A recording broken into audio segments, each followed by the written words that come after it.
So we have several cultural views of crisis leadership that I want to tell you I don't subscribe to. And I'm hoping if you do subscribe to them, you'll drop some of those along the way as we go through the presentation. First of all, sometimes people think that, wow, in order to be a crisis leader, you have to be this magical person. Magical, special, charismatic, you have to have that. The fact is there are really good crisis leaders that have what some might consider rather dull personalities, but they practice really good principles. They may be quiet, but they're steady, and they do just as good a job. Not necessarily the unicorn, but they get the job done. And then you have people who believe that the mountain goat model is it. You climb to the top, you get positional authority, and that is it.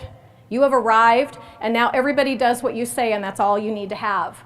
And I don't know if anyone else has experienced that, but just your position usually is not enough to get someone to do what you say. Or if they do, it doesn't do anything at all to help them learn.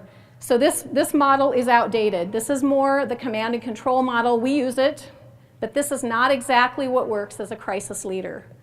And then here's another one that sometimes comes up in the command and control model, the alpha wolf. Being alpha, being aggressive, being dominant, being the boss, it's going to be my way, my way. This is the barking orders mode.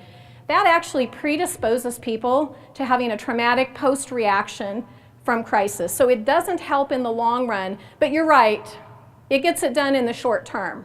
But you do not build trust with your people this way, and you don't sustain trust, and you don't sustain the relationships. And then there's this one. I'm not going to say crisis leaders, that there's a view that they're sheep, but I think there are some crisis leaders who think that people are sheep. I think I might have even said that once in a while, because it seems like people will just sort of stampede along and they'll do what they tell you and they don't know where they're going. All they're doing is looking for a leader. And the fact is, people need and crave input. We'll talk about later how that is and why that is, but people need to be acknowledged and they need to have some input in order to go along with you well. And likewise, a crisis leader is not the one who knows the most. In fact, what you need to be able to have is you need to be able to have the ability to solicit and collect input in order to get many, many different perspectives so that you can have the best possible response. And if you think you're the wise one who knows everything, you're missing something really important from the wisdom of the crowd around you and the people who work with you.